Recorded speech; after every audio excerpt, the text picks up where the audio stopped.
ตานางตกว่าอกมังกลางหนบ่อาจอดทนอยู่ใดนาไทยจึงมุ้ยชีวิตยายมาตกตักบะกังกัดโศกีกังป่าดงลีมีในป่ากว้างพัดมนเสนาอามาตย์วิวาททูลสางามเมืองพญาท่านเจ้าป่อเต้าก็มาเลยนางเฮยน้องแม่ห้องหัวใจเป็นฉันใดมาตายความนาบ่ตันเสลาจามลาปีไทย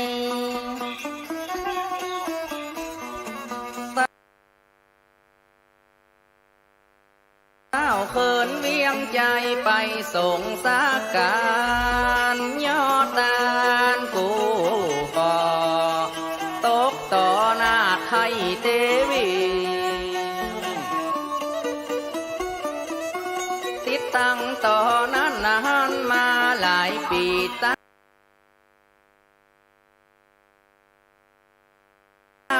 สัทธาดีปาลมีงามเมืองราดเต้านองนาวสานสารัดศรัทธาศาสนาพระเจ้าเสียงเต้าสังวัดอารามสว่างโชดช่วงควงเกี้ยวตั้งสามบำรุงอารามพบงามแต่งตองจิมเจ้าจอมตองมหาธาตุไทยเจ้ามีหลักคุกคือลัวตั้งหลายยอดถวายถาดเจ้าพอเฝ้า70ผัวเฮือนช่วยกันดูแลบ่แซ่สะเลือนบ่วิทนาบิดเบือนรุ่งเรืองเฝ้าพระจำเมืองเฮาพระเหยาเชื่อจอยพาชนมาอยู่และจวบจูชั้นสาก็ร่วงโรยรายห่างเขาแก่ข้าวสังขารธรรมเต้าคุ้มเมื่อยาวเฝ้าอุ้มป้าทำเมื่อถึงตึงงามชะลาแก่เท่าไปประทับเมืองเหงาในข้าวนั้นแล้วว่าอานิจจังตุ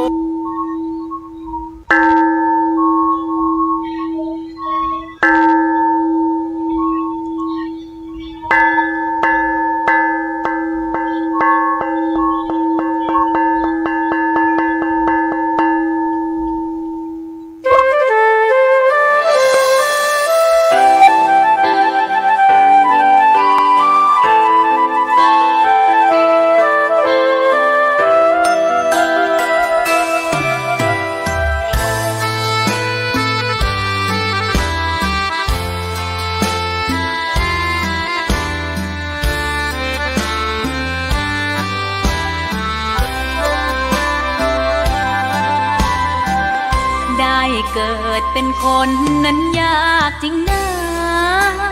เพราะพุทธศาสนายิ่งแสนยากเย็นคนไทยโชคดีที่สุดแล้วมีแก้ว3 ดวงงามเด่นมีวัดซึ่งเป็นนาบุญยิ่งใหญ่ขอถวายความเคารพพระมหาเถรานุเถระครูบาอาจารย์เจ้าทั้งหลายชั่วตนชั่วองค์เจริญสุขเจริญธรรมจงได้บังเกิดมีแก่พุทธศาสนิกชนทั้งหลายที่ได้สดับรับฟังสาระธรรมเสียงธรรม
ตังสถานีวิทยุ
ลิ้วเพลงธรรมถูกถ้อยคำเข้าถึงจิตใจ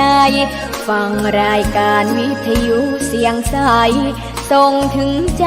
ไปสู่ปลายนาสารธรรมน้อมนำมองพระศาสดาบอกผู้คนทั่วลาหันมาเข้าวัดฟังธรรมคลื่นเสียงนี้เป็นคลื่นธรรมะจากใจส่งถึงบ้านไกลบ้านไกลฟังได้สุขใจล้ำยามดึกดื่นค่ำคืนมีงานต้องทำเป็นคลื่นสารธรรมเน้นย้ำธรรมะเพื่อนใจเสียงคลื่นธรรมบอกหลักธรรมให้คลายความเหงาฟังเสียงธรรมะเบาเบาบอกเล่าถึงคนบ้านไกลสื่อธรรมะบอกลดละละวางด้วยใจสื่อไปถึงสวงในเข้าใจหลักธรรมหลักดีพลิ้วเพลงธรรมถูกสัมพันธ์จิตใจร่าเริงฟังสาระธรรมะบันเทิงรื่นเริงในชีวิตยามวันว่างเดินทางไปเยี่ยมสถานีนัดพบกันน้องพี่วันนี้วันดีวันเสาร์สวดมนต์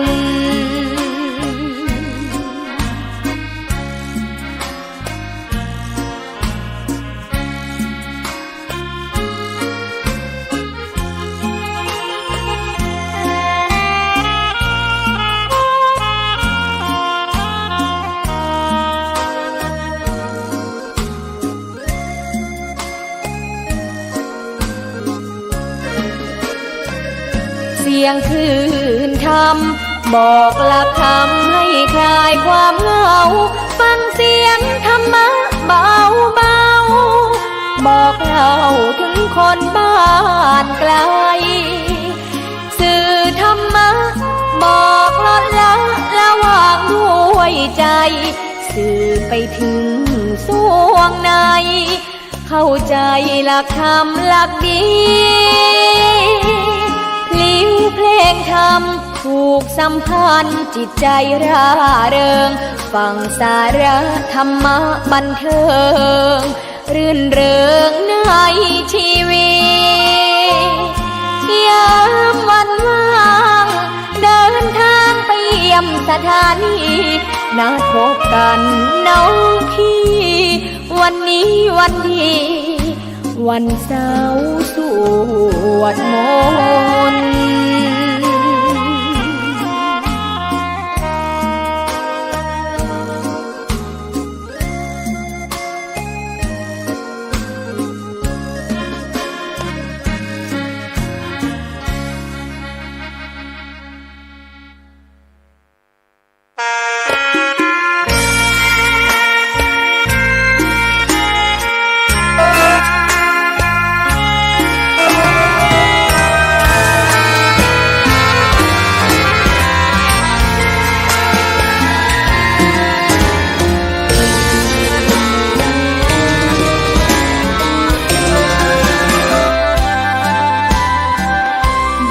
เกิดเป็นคนนั้นยากจริงนะ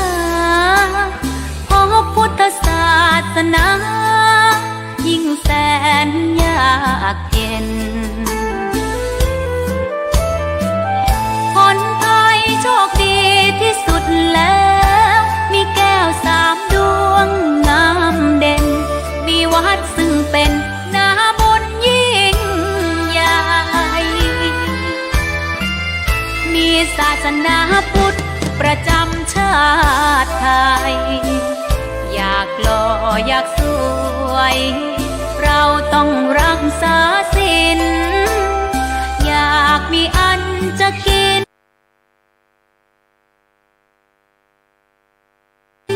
ต้องหมันทำบุญทำทานต้องไว้รีบทำตอนที่เราทำเองได้อย่ารอจนตายถึงเข้าวัดว่าเข้าวัดยังเป็นจะได้เห็นแต่น้ำ ขอนอบน้อมแด่พระรัตนตรัยถวายความเคารพพระมหาเถรานุเถระครูบาอาจารย์เจ้าทั้งหลายจุตนจุองค์เจริญสุขเจริญธรรมจงได้บังเกิดมีแก่ท่านสาธุชนพุทธบริษัททั้งหลายที่ได้สดับรับฟังสารธรรมธรรมะตังสถานีวิทยุของวัดฝ่ายหินหลังมหาวิทยาลัยเชียงใหม่โดยท่านอาจารย์พระครูสมุวิสุวัตรวรกิจโจเป็นผู้อำนวยการสถานีได้ถวายเวลาให้กับพระเถรานุเถระครูบาอาจารย์ที่ได้เป็นบัณฑิตนักปราชญ์ได้เป็นผู้รู้ได้มาให้สาระธรรมครับพี่น้องท่านผู้ฟังทั้งหลายแล้วก็เวลานี้ก็เป็นช่วงการรายการธรรมะของทางวัดสลีโสดาพระอารามหลวงจังหวัดเชียงใหม่อาตมาภาพท่านพระครูปัญญาสังฆการก็ได้มาดำเนินรายการในนามของคณะวะพระธรรมจารีคณะสงฆ์วัดศรีโสดาพระอารามหลวงในช่วงบ่ายและช่วงภาคค่ำของวันจันทร์อังคารพุธวันศุกร์ที่ท่านอาจารย์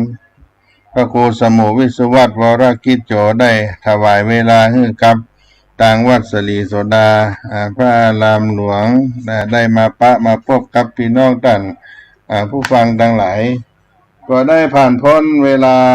กาลของการทำบุญในช่วงวันสำคัญของพระพุทธศาสนาวันพระวันธรรมสวนะและก็เป็นวันสำคัญของพี่น้องคนภาคเหนือของเฮาก็คือประเวณีเดือน12เป็งที่ผ่านมาในตะวันนี้ก็ได้แสดงถึงความกตัญญูกตเวทิตาธรรมต่อผู้มีพระคุณรำลึกถึงผู้มีอุปการะคุณที่พระพุทธองค์ได้ตรัสไว้นิมิตตังสาธุรูปานังกตัญญูกตเวทิตาความกตัญญูกตเวทีเป็นเครื่องหมายของคนดีความกตัญญูกตเวทีที่พุทธองค์ได้ตรัสไว้ซึ่งใครก็ตามถ้าประพฤติตนด้วยหลักธรรมนี้ย่อมเหมือนมีตัวชี้บ่งบอกได้ว่าคนผู้นั้นย่อมเป็นคนดีอย่างแน่นอนและคนดีที่ว่านี่บ่เพียงแต่จะทำให้ตนเองมีความสุขมีความเจริญก้าวหน้ายังช่วยรักษาสิ่งรอบตัวได้ดีไปตัวเพราะว่าจะเป็นคนเป็นสัตว์สิ่งของเหตุใดจึงได้กล่าวเช่นนี้เพราะว่ากตัญญูกตเวทิตาประกอบด้วยคำว่ากตัญญูหมายถึงการรู้คุณและระลึกถึงคุณของผู้มีพระคุณส่วนกตเวทิตาหมายถึงการตอบแทนคุณปฏิบัติตนตอบแทนผู้มีพระคุณดังนั้นกตัญญูกตเวทิตาก็จริงหมายถึงการรู้คุณและตอบแทนคุณผู้มีพระคุณของเฮาสำหรับสิ่งที่เฮาควรกตัญญูตอบแทนนั่นก็มีกตัญญูต่อบุคคลเช่นว่าบรรพบุรุษชาติศาสนาพระมหากษัตริย์ร่วมงานสามีภรรยากล่าวได้ว่าบุคคลเหล่านี้ล้วนแต่มีพระคุณต่อเฮาท่านทั้งหลายทั้งสิ้นอย่างเช่นบรรพบุรุษพ่อแม่ปู่ย่าตายายท่านก็เป็นต้นทานแห่งการกำเนิดของเฮาถ้าบ่มีต้านเฮาก็มีตัวตนเช่นวันนี้บ่มีชาติพระมหากษัตริย์ เราก็อาจจะเป็นคนที่เล่ร่อนบ่มีแผ่นดินอยู่อาศัยต้องถูกไล่ไปมาบ่มีศาสนาบ่มีสิ่งยึดมั่นในจิตในใจ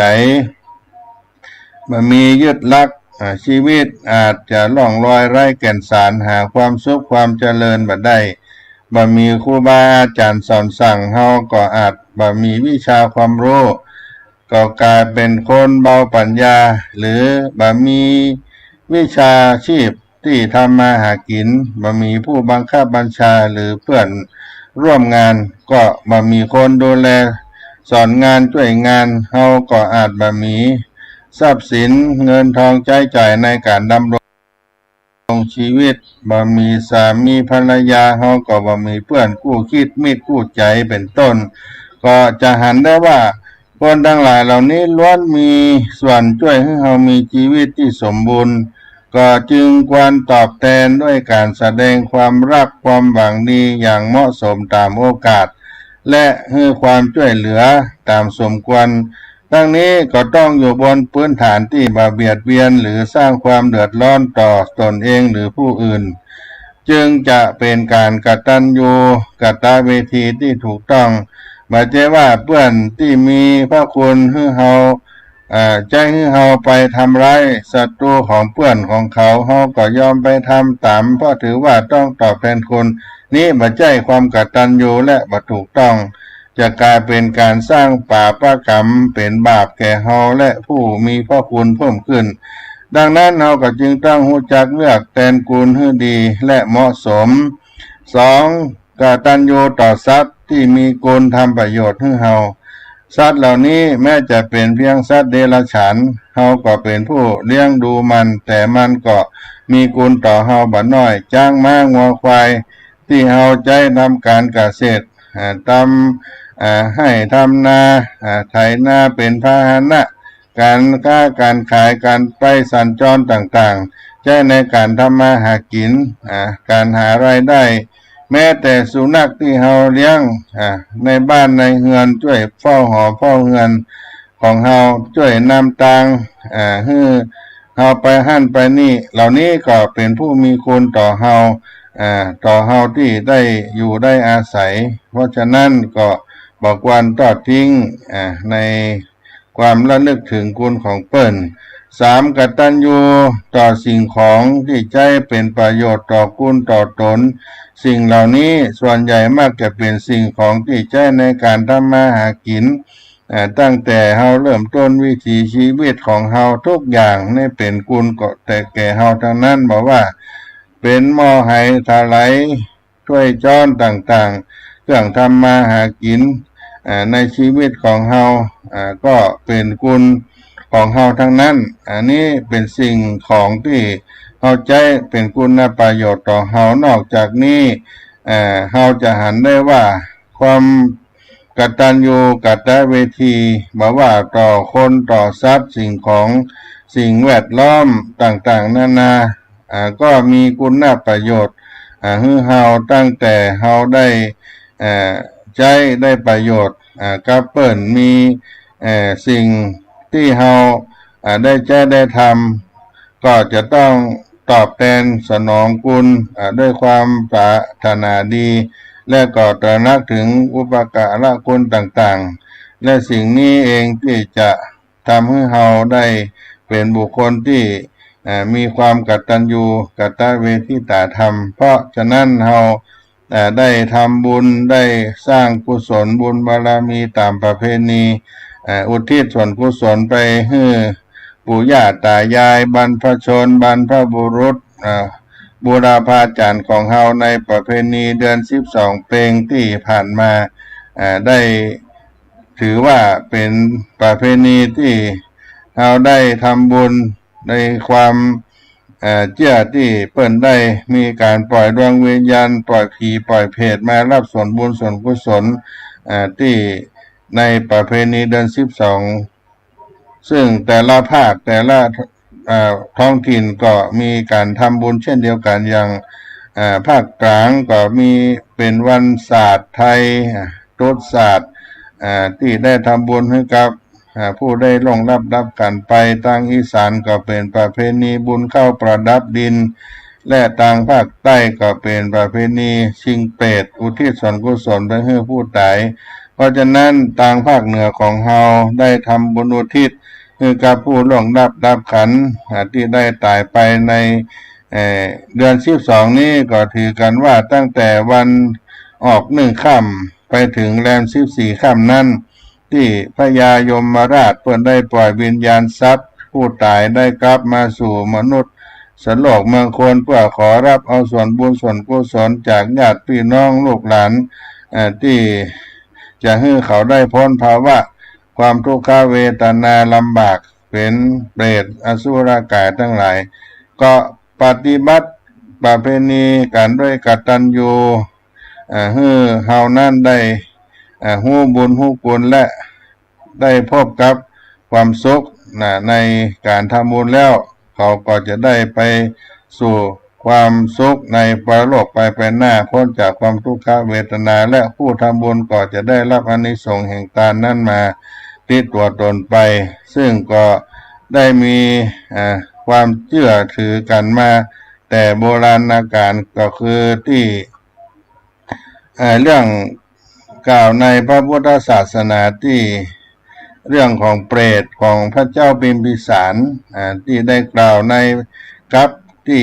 92นับแต่ภัตตรกัปนี้ขึ้นไปถึงพระสัมมาสัมพุทธเจ้าที่ทรงพระนามว่าพุทธะเป็นพุทธบิดาพระพุทธบิดานั้นทรงพระนามว่าพระเจ้าใจยเสนะพระพุทธมารดามีพระนามว่าสิริมาพระเจ้าชัยเสนะมีพระราชบุตรแห่ง3 คน3 พระองค์ซึ่งต่างพระมารดาและก็เป็นพระกนิษฐาพระดาของพระพุทธสัมมาสัมพุทธเจ้าราชบุตรทั้ง3นี้มีเจ้าพนักงานการคลังเก็บสวยในชนบทการต่อมาพระราชบุตรทั้ง3มีพระราชประสงค์จะบำเพ็ญกุศลบำรุงพระพุทธศาสนาผู้เป็นเชษฐาพาดาตลอดไตรมาสจึงขอทูลอนุญาตแก่พระราชบิดาเมื่อได้รับอนุญาตแล้วพระราชบุตรทั้ง3ก็จึงตรัสเจ้าพนักงานสั่งการผู้เก็บสวยในชนบทของพระองค์ให้ได้สร้างวิหารการว่าสร้างที่ประทับอยู่ของพุทธองค์และสงฆ์ทั้งหลายแล้วพระราชบุตรทั้ง3ก็จึงนำพระพุทธองค์ได้เสด็จมาประทับอยู่ที่วิหารทูลถวายทานวิหารแก่พระบรมศาสดาพุทธสัมมาสัมพุทธเจ้าและสาวกทั้งหลายแล้วก็สั่งเจ้าพนักงานได้ดูแลการจัดของเคี้ยวของฉันโภชนะอาหารต่างๆแก่พระผู้มีพระภาคเจ้าพร้อมด้วยภิกษุทั้งหลาย90,000 ตนเป็นพุทธบริวารและตัวท่านทั้ง3 พระองค์กับบริวารจุวันตลอดเสี่ยง3 เดือนตั้งแต่วันนั้นท่านก็จะได้อธิษฐานว่าอุปจาด้วยประการใดตัดแล้วก็พาบริวาร1,000 ตนสมาทานเอาศีล10แล้วก็ประทับอยู่ในวิหารตลอด3 เดือนเจ้าพนักงานการคลังรักษาพระคลังเจ้าพนักงานเก็บสวยพัดการดูแลทานวัตถุทานตามความประสงค์ของพระราชบุตรทั้ง3ด้วยความเคารพทั้งนั้นเจ้าชนบทบางพวกจำนวน 84,000 คนก็มาทำอันตรายต่อดานวัตรของพระราชบุตรทั้ง3มี84,000 คนมีการลักกินไตยะวัตถุทานทำมาทานวัตถุทานต่างๆด้วยตนเองเอาไปเลี้ยงลูกเลี้ยงเต้าเผาโรงครัวเพื่อได้เกิดความชิบหายชนเหล่านั้นคันว่าตายทำลายดับขันทำการลักกินก่อนตานลุนกินก่อนที่จะเอาไปนำกินนำตานทำลายสิ่งของสมบัติเข้าของโรงครัวอันนี้ก็เป็นการทำลายในความเคารพในฐานวัตรที่พระราชบุตรทั้ง3ได้สั่งการคนทั้งหลายเหล่านั้นก็ ได้ตายไปก็จึงไปเกิดบางเกิดในนรกในการล่วงล้ำไปถึง92กับ92กันในพระพุทธศาสนาพระสัมมาสัมพุทธเจ้าชนเหล่านี้ก็มีจิตใจอันอกุศลมาเบียดเบียนแล้วนั่นก็ได้มาบังเกิดเป็นเพศในครั้งนั้นมนุษย์ดำบุญเพื่อทานอุทิศส่วนกุศลให้แก่ญาติที่เป็นเปรตของตนเปรตเหล่านี้ก็ซึ่งได้ที่พยาสมบัตินานาประการแต่ว่าหมู่เพศที่ได้ไปทำลาย84,000 ตนนั้นได้ทำลายข้าวของแก่ราชบุตรทั้งสามนั้นก็บ่ได้รับส่วนบุญเหมือนเพศทั้งหลายที่ได้รับนั้นก็จึงไปทูลถามพระพุทธเจ้ากัสสปะว่าถ้าพระพุทธเจ้าเพศทั้งหลายนี้เพิ่งได้สมบัติอย่างนี้พ่องก่อจะได้เหมือนเปิ้นหรือไม่นะพระพุทธองค์เพิ่นก็ได้ตรัสว่าท่านทั้งหลายยังบ่ได้สมบัติในบัดนี้ต่อในการในภายภาคหน้าในพุทธกาลพระโคตมะพระพุทธเจ้าญาติของท่านทั้งหลายจะได้ไปเกิดเป็นพระราชามีนามว่าพระเจ้าพิมพิสารจะได้ถวายทานแก่พระพุทธเจ้าพระองค์นั้นแล้วก็จะได้อุทิศส่วนบุญกุศลทานส่วนบุญกุศลให้ท่านทั้งหลายเมื่อนั้นท่านจะได้รับส่วนกุศลสมบัติดังนี้การล่วงมาในพุทธันดรหนึ่งพระพุทธศาสนาพระสัมมาสัมพุทธเจ้าเจ้าพนักงานผู้เก็บสวยของพระราชบุตรทั้งสามก็ได้มาเกิดเป็นพระเจ้าพิมพิสารแต่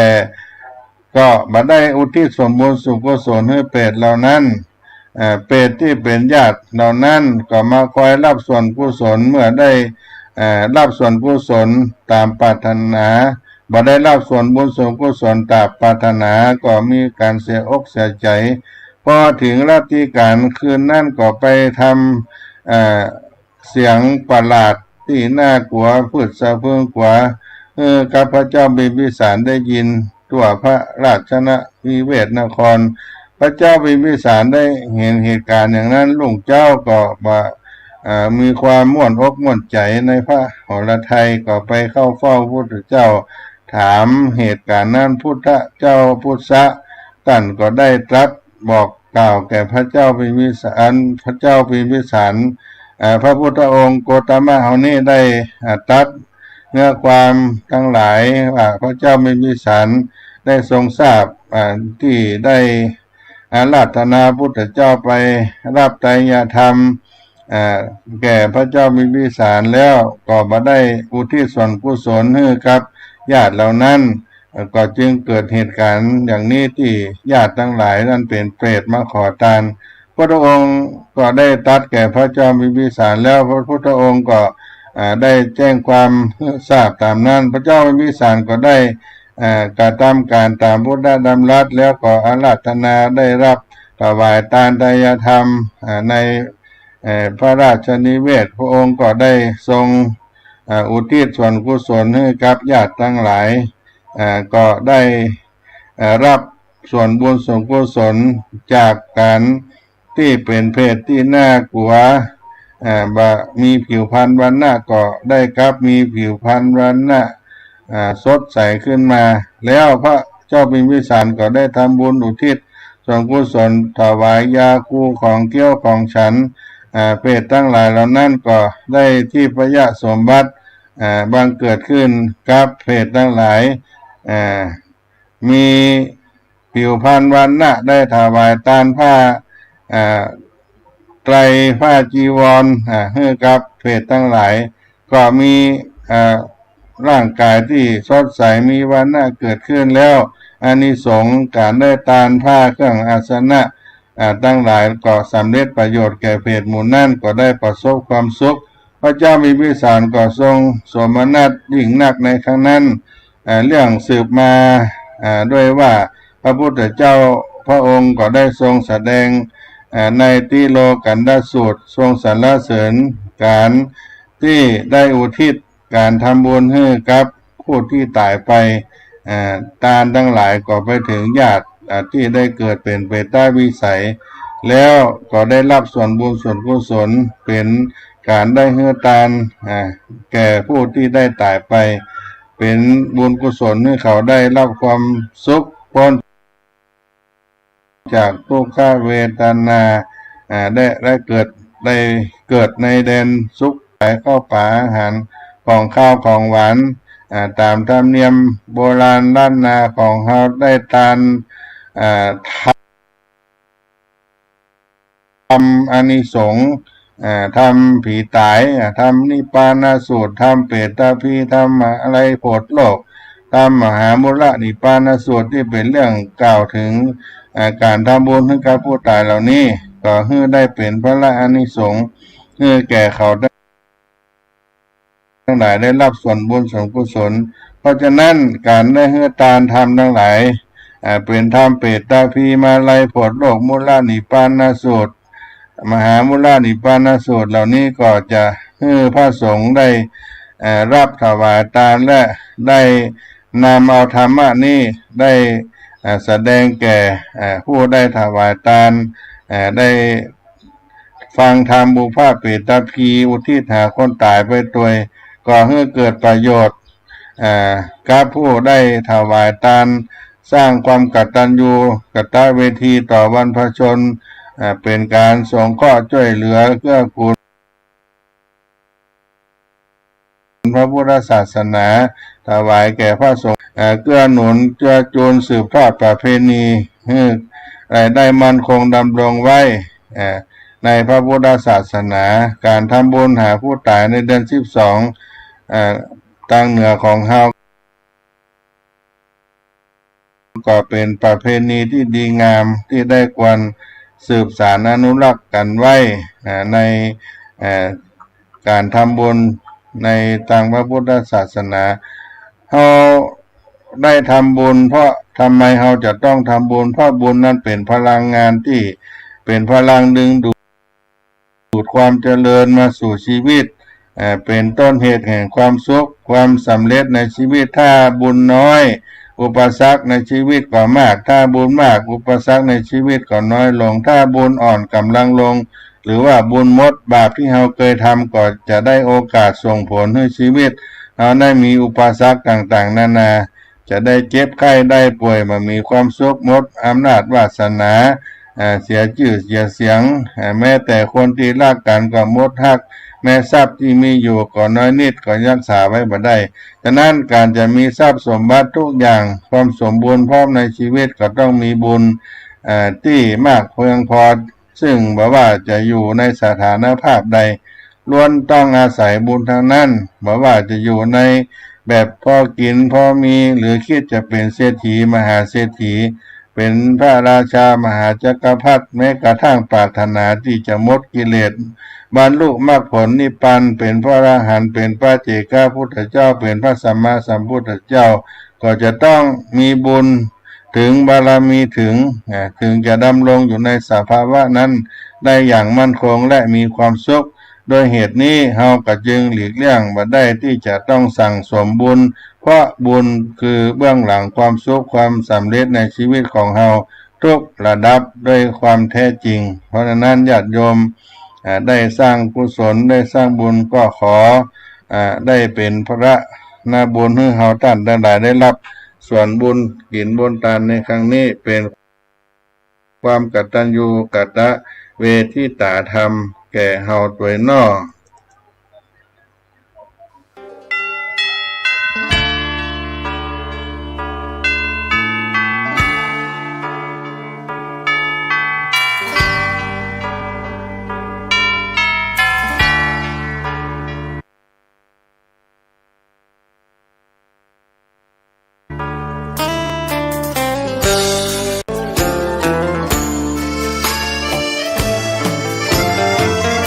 ชิญชวนทุกท่านเข้าวัดเข้าวาฟังธรรมะจากหลวงตาเสริมชีวาให้สุขสดใสยึดมั่นหลักธรรมคำสอนไว้ให้ขึ้นใจความดีรีบทำกันไว้หญิงชายอย่าได้นายนี้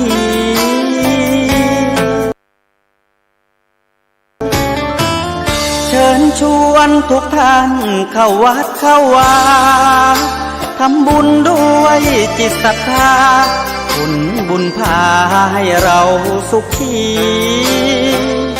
จะทำการใดนำใช้ในสิ่งดีดีทำบุญให้ทานวันนี้ ไม่มีใครว่าใครชังสมัยก่อนประทับใจปู่ย่าตายายวันพระไม่เคยเบื่อหน่ายจำได้ไม่ลืมสักครั้งเหตุใดวันนี้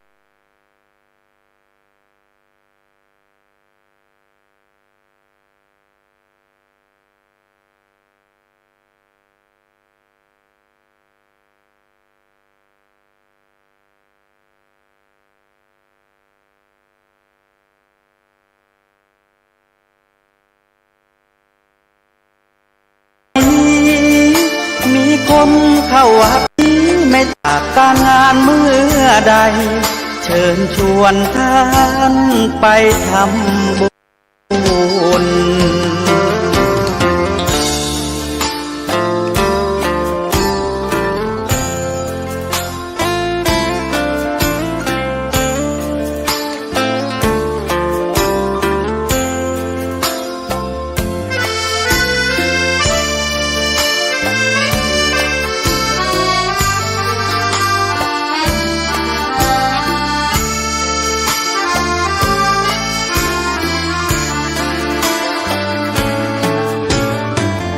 เชิญชวนทุกท่านเข้าวัดเข้าวารับศีลรับพรหลวงตาเสริมคุณค่าให้กับจิตใจกระทำความดีเรื่องนี้ไม่ต้องอายใครว่างจากการงานเมื่อใดเชิญชวนท่านไปทำบุญกระทำความดีเรื่องนี้ไม่ต้องอายใครฝากเพลงเชิญชวนหญิงชายอย่าอายเรื่องการทำบุญ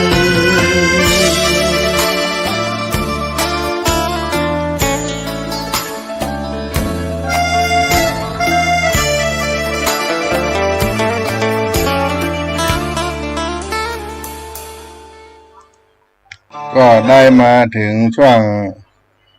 ท้ายรายการที่ได้มาผู้มาจากกับพี่น้องท่านสาธุชนคนฟังทั้งหลายในเรื่องการทำบุญประเพณีในเดือน12 เป็งก็ได้ผ่านพ้นไปที่เราได้ทำบุญได้สร้างกุศลไว้ในความกตัญญูกตเวทีตธรรมที่แสดงออกซึ่งเราท่านทั้งหลายก็ได้สร้างคุณงามความดีสร้างบารมีไว้กับตนสร้างกุศลให้เกิดขึ้นทางวัดศรีโสดาพระอารามหลวงก็ได้จัดการทำบุญเช่นเดียวกันก็คือได้อุทิศส่วนกุศลไปถึงบรรพบุรุษบรรพชนครูบาอาจารย์นั้นมีท่านเจ้าครูบาสลีวิจัยเป็นปฐมประธานสถาปนาวัดสลีโสดาเจ้าอาวาสวัดสลีโสดาและอดีตเจ้าอาวาสวัดศรีโสดาที่ได้ล่วงรับขันไปอุทิศถวายทานไปถึงท่านเจ้าคุณพระเดชพระคุณเจ้าพระคุณพระสมเด็จพระพุทธชินวงศ์ซึ่งเป็นผู้มีคุณูปการต่อโครงการพระธรรมจารีกต่อวัดสลีโสดาพระอารามหลวงแล้วตลอดถึงผู้ประถมวัดศรีโสดาพระอารามหลวงที่ได้มาแต่เดิมแต่ก่อนได้มีคุณูปการในการบำรุงวัดวาอารามสร้างเสนาสนะสร้างที่อยู่อาศัยให้แก่พระสงฆ์สามเณรได้อยู่จนถึงปัจจุบันนี้ตลอดถึงพ่อครัวแม่ครัว ที่ได้ทำข้าวป่าอาหารให้แก่พระสงฆ์สามเณรและตลอดถึงคนขับรถนักการพันโรงที่อยู่ในวัดศรีโสดาที่ได้ล่วงลับดับขันไปเพราะฉะนั้นก็ได้สร้างสิ่งที่เป็นคุณงามความดีเอาไว้ให้กับเฮาแล้วก็ได้แผ่บุญกุศลไปให้กับผู้ที่ได้ล่วงลับดับขันไปได้รับส่วนโอกาสนี้เพราะว่าบุญนั้นเป็นการชำระล้างจิตใจให้บริสุทธิ์ผ่องใสบอกว่าจะเป็นการทำบุญในงานมงคลอวมงคลถ้าจะทำให้ถูกต้องและได้ผลดีก็เป็นเรื่องของการทำจิตใจให้บริสุทธิ์สะอาดบ่ใช่ทำด้วยความโกรธความโลภความหลงทั้งหลายเหล่านี้บุญเราอาจอธิบายได้3ประการกล่าวโดยเหตุก็ได้แก่การทำความดีซึ่งรวมถึงการเว้นความชั่วไปด้วย2กล่าวด้วยผลได้แก่ความสุขและอันที่3กล่าวโดยสภาพก็ได้แก่จิตใจที่จิตใจได้รับการชำระล้างให้บริสุทธิ์ผ่องใสเมื่อเฮาท่านทั้งหลายเข้าใจเรื่องบุญทั้ง3ประการก็จะทำให้เห็นชัดเจนว่าการทำบุญก็คือการทำคุณงามความดีนั่นเองการทำความดีได้เกิดบุญนั่นคนทั่วไปมักเข้าใจผิดว่าต้องใช้ทรัพย์สินเงินทองเต้าอั้นซึ่งจะเป็นพืชสำรับหวานในการบุญเกิดขึ้นมาได้แท้จริงตามหลักสอนของพระพุทธศาสนาตามหลักธรรมคำสอนของพระพุทธศาสนาบ่จำเป็นจะต้องใช้เงินใช้ทองอย่างเดียวและจะต้องให้เป็นทรัพย์สินเงินทองที่จะให้ทานบริจาคเข้าของเงินทองเพื่ออนุเคราะห์หรือเพื่อบูชาคุณอันนี้เป็นส่วนหนึ่งแค่นั้นที่จะได้สร้างบุญใน10ประการของการทำบุญก็คือเฮาได้ทำบุญด้วยทรัพย์สินเงินทองนั่นเป็น1แต่อีก9ประการเฮาก็ยังสามารถทำบุญได้ในการทำบุญบ่จำเป็นจะต้องว่าจะเป็นเงินเป็นทรัพย์สินเงินทองอย่างเดียว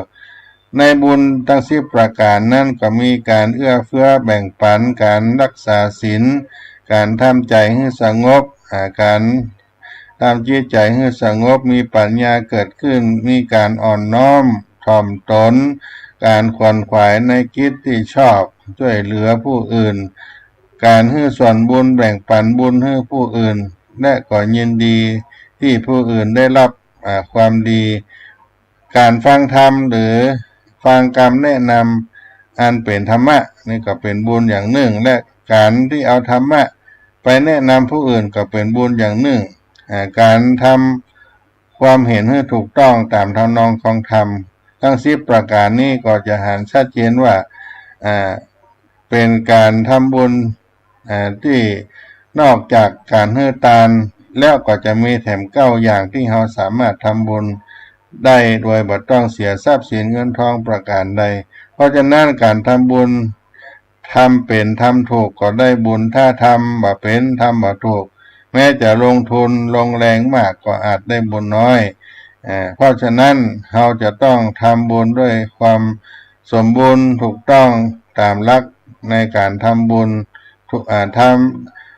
ได้ทำบุญถูกบุญก็จะต้องได้อานิสงส์ได้ส่วนบุญที่เราได้ตั้งอกตั้งใจทำเป็นแน่แท้อันนี้ก็ได้นำมามาจากกับพี่น้องท่านผู้ฟังทั้งหลายในสาระธรรม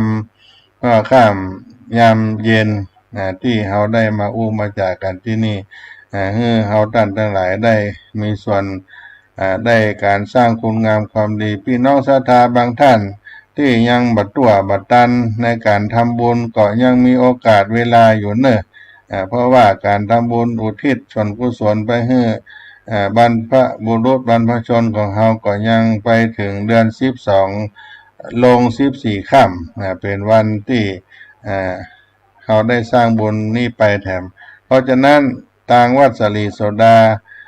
ก็ขออนุโมทนากับศรัทธาญาติโยมท่านสาธุชนที่มาร่วมบุญประเพณีเดือน12เป็งที่ได้ ผ่านไปที่เราได้ยึดถือตามหลักคำสอนที่พุทธองค์ทรงโปรดพระเจ้าเป็นพิสารให้ได้ถวายทานแล้วแผ่บุญกุศลไปให้ญาติที่ได้ล่วงรับขันไปในวันเดือน12เพ็งที่ผ่านมาสร้างบุญสร้างบารมีด้วยกันขอบุญปกปักรักษาพี่น้องท่านคนฟังทั้งหลายที่ได้สดับรับฟังธรรมะทางสถานีวิทยุวัดฝ่ายหินมหาวิทยาลัยเชียงใหม่นี่ก็ดีตลอดถึงการได้ฟังทางอินเทอร์เน็ตทางทีวีออนไลน์ซึ่งอาจารย์พระครูสมุวิศวัตรได้เป็นผู้กำกับการส่งสัญญาณถ่ายทอดความรู้ไปทั่วโลกในสถานีแม่ข่ายหลวงของ 104.50 เมกะเฮิรตซ์แห่งนี้ก็บุญทั้งหลายที่ทุกท่านได้ทำก็ขอให้ได้มาประมวลให้ทุกท่านได้อยู่เย็นเป็นสุขกันทุกท่านทุกคนที่ได้สร้างคุณงามความดีได้สลงของขวายหายังวัตถุทานอันมีข้อตอกดอกไม้ลำเทียนโภชนะอาหารได้มาถวายเป็นทานในวันเดือน12เพ็งพระสังฆะเจ้าทั้งหลายก็ได้รับเอาส่วนบุญส่วนกุศลได้แผ่ไปถึงสัมพันธวงศากนาญาติได้รับบุญแล้วขอให้ได้นิราศขาดเสียยังทุกขเวทนาได้ถึงสุขมีสวรรค์เป็นต้นและท่านทั้งหลายได้ทำบุญแล้วก็ขอให้ได้รับบุญให้ได้ปล่อยเปิกพ้นเสียยังเคราะห์ภัยอันตรายทั้งหลายมีโชคมีลาภได้สืบทอดอายุพระพุทธศาสนาไปยังที่หลักการยืนยาวนานนักจงบังเกิดมีแก่ท่านสาธุชนทุกท่านและก็บุญนี้จงได้ไปถึงแก่ผู้ที่ตายไปสู่ปรโลกไปหน้าให้ได้เสวยพระนาบุญทุกประการและก็ขอให้บังเกิดเป็นข้าวทิพย์น้ำทิพย์10ประการเป็นสัพเพาคำลำงามมันประเสริฐนำเอาผู้ใดที่ล่วงรับดักขันไปเกิดเป็นเทพบุตรเทวดาในชั้นฟ้าตาเวงสาเทวโลกบางเมื่อราไปล้นขอให้ได้บุญสูงโย่ให้ได้เข้าสู่ยอดเนรปานนั่นจงจักมีขอให้บุญญาราศีปกปักรักษาทุกท่านได้อยู่เย็นเป็นสุขกันทั่วหน้าวันนี้รายการสาระธรรมวัดสลีโสดาขอลำลาไปเพียงตัวไหวมาพบกันในสาระธรรมในครั้งต่อไปยัตตาโลธรรมาวัฏันติอายุวันโนสุขังปะลัง